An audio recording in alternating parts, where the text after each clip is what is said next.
I first came to the Middle East in 1979, and that was actually to the Sultanate of Oman. I spent 10 years in the Sultanate, and then I've been here in the United Arab Emirates, but based in Abu Dhabi for the past 27 years.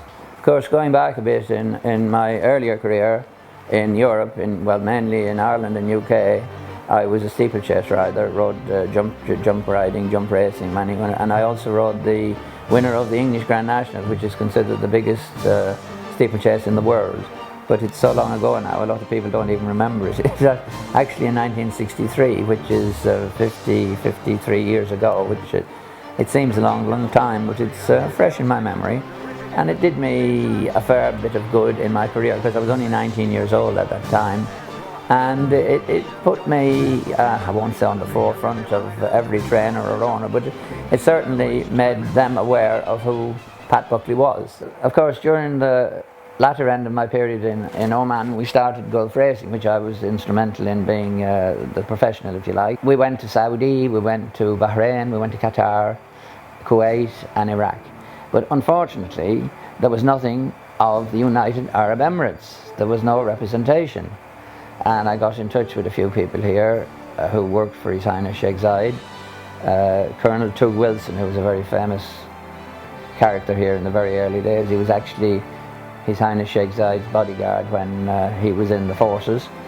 And he said, yeah, we have our odd stables here and that, we have a few ponies, but we want to get the racing going. And we invited them down to Oman for a race meeting when they brought some horses, and they said, this is marvellous. Can we not do the same in the United Arab Emirates? And I said, well, I'd love to. And I came here to Abu Dhabi, and I've been here. I came in 1990. I came to visit one hot June day, which is about a similar time to this moment that we're talking. And believe it or not, I walked the track, the horse. There was a little green grass racecourse here, you know, and I walked around there and came back in. Of course, with my shirt, I was lathered, and anyway, and it wasn't Ramadan, so luckily I was able to partake of vital requirements like water, you know, gallons of it. But anyway, they cut a long story short again. Then I said yes, I would come here for 3 years. And here, 27 years later, I'm still here. We got things going, and under the great help of His Highness Sheikh Zayed, and of course Sheikh Mansour and Sheikh Hazza, we had our first race meeting here, just end of October, November 1991. We didn't have a ruling body here. We didn't have any rules or regulations. So, along with several other people, and I shall name them, one was Dhruva Salvaratnam, who was still in charge of the Jebel Ali stables of Sheikh Ahmed bin Rashid Al Maktoum, and then there was Bill Mather, who was working for Sheikh Maktoum, the late Sheikh Maktoum, in Dubai, and there was a poor guy, long gone now, Samir Abbas, who was in Sharjah. And we actually got together and we tried to produce a rule book, which we did. The very first thing I introduced was dope testing. Now, it had no legal standing whatsoever, but it meant that we tested the winner of each race. We took a blood test. Nowadays it's all very sophisticated. It's blood tests and urine tests and all sorts of tests, but in those days it was myself and Dr. Thomas, who used to work at the Royal Stables. We went after the race, the trainer's yard, and we took the blood in a syringe from the horse's neck. Of course, we had the passports and things, horse's ID, and we had to confirm that each horse matched his description on the passport, for instance. And this would be done before the horse took part in any race. I was taken to meet His Highness Sheikh Zayed one day in the palace, which is very near here, Al Mushraf Palace, which is at our entrance into the Abu Dhabi Equestrian Club. And I met him and two of his other members of his entourage. And we had a good chat, and he said, you're going to make racing very, very good here. And I said, yes, Your Highness. And I said, there's only one thing that will stop me.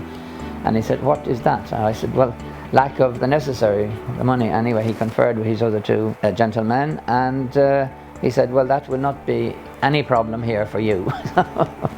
And then we had a club, we formed a club with Sheikh Hazza, Sheikh Mansour, Sheikh Falah. Now, I was working with Sheikh Mansour and Sheikh Hazza here, and Sheikh Tanoon bin Zayed. Now, Sheikh Tanoon was one of the prime movers in starting to bring the horses from the States. And of course, a bit later on, we got the great, the most famous of all, Unchained Melody, the mighty Alan Hood, who was beaten once in 33 races. She was one of our most famous racehorses and has become a very famous broodmare, mother of racing, probably, and grandmother even now, because I'm going back a few years. But those horses came, and their dynasty still goes on, because looking in any pedigree of on a race book, you'll find horses relating back to these horses.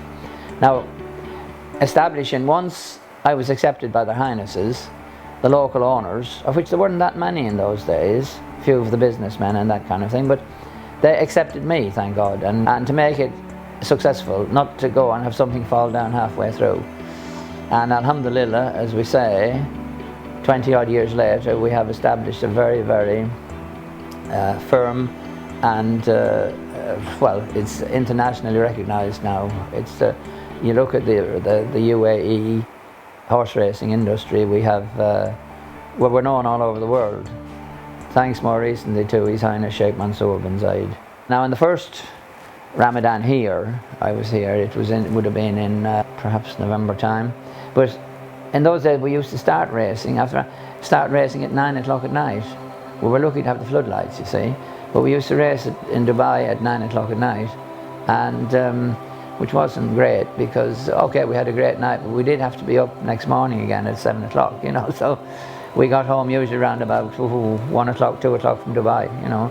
And in those days, of course, the roads weren't nearly as good as they are at the present moment.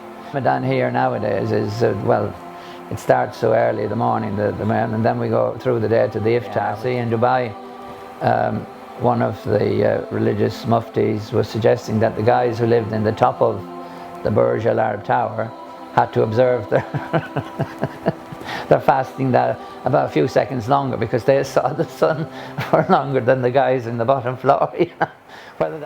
Even we went to Hollywood for a presentation there, the Darley Awards, which is run also by His Highness Sheikh Mansour, and of course Laura Sawaya, who is the manageress supreme. That was arranged there in Hollywood, and we went to Santa Anita races. And lo and behold, we were watching a race, and I felt a hand on my shoulder, thought I was being arrested for something. And I looked, and there was one of our famous jockeys who used to be here, Carlos Arias, who used to ride the almighty Alan Hood in her racing days here, you know. And there I meet him, 20 years later, hale and hearty, you know, and remembering all the fun that we had here in the early days, you know. Because it was fun, it was more fun. I'd have to say, it's more of an industry now, there's little doubt about it. But we used to have some great fun, you know, great fun. I miss those days. Well, having been here all those years and seen so many different generations of personalities pass through, coming and going and gone, in fact, some of them, and quite a few have passed out from this life, and it's amazing the number of people that have, including, of course, my His Highness Sheikh Zayed bin Sultan. In my lifetime, he's gone. Sheikh Maktoum, Al Maktoum from Dubai, he's gone, you know. And we'll all go someday, but I'd like to say that the industry, the life I've had here in the United Arab Emirates, mainly in Abu Dhabi, because it's been my home now for, well, too long. And people say to you, when are you thinking of going home? And I say, well, where is home? Well, where do you come from? I said, I come from Abu Dhabi. I mean, that's a simple matter, you know. I've been here, and I hope I've established myself as fairly honest and trustworthy, and I rather think if I wasn't, I'd have been gone, you know, long gone. But I love it here, and I hope to stay for as long as God allows me. During my stay in the Middle East, I've met some very notable personalities. And the outstanding one, of course, has to be His Highness, the late President Sheikh Zayed bin Sultan Al Nahyan. He was an absolute gentleman. The way he looked after his own people passionately, with a love that not many people would show. And to me, to myself, I mean, he was the instigator, if you like, or the predominant factor in getting racing off here, because when I established the very first race meeting here in November, I think it was 1991, a lot of people looked skeptically at me and said, you'll be for it if it doesn't work. What will His Highness say? Well, anyway, cut a long story short, it did work, but the most important thing was that His Highness was here, the President, Sheikh Zayed, and he made the presentation to the winning owners and trainers, and that really establish racing, because if it's good enough for His Highness, it's good enough for us. And our next race meeting, with cars parked almost down to Airport Road, people trying to come because His Highness was going to be here again.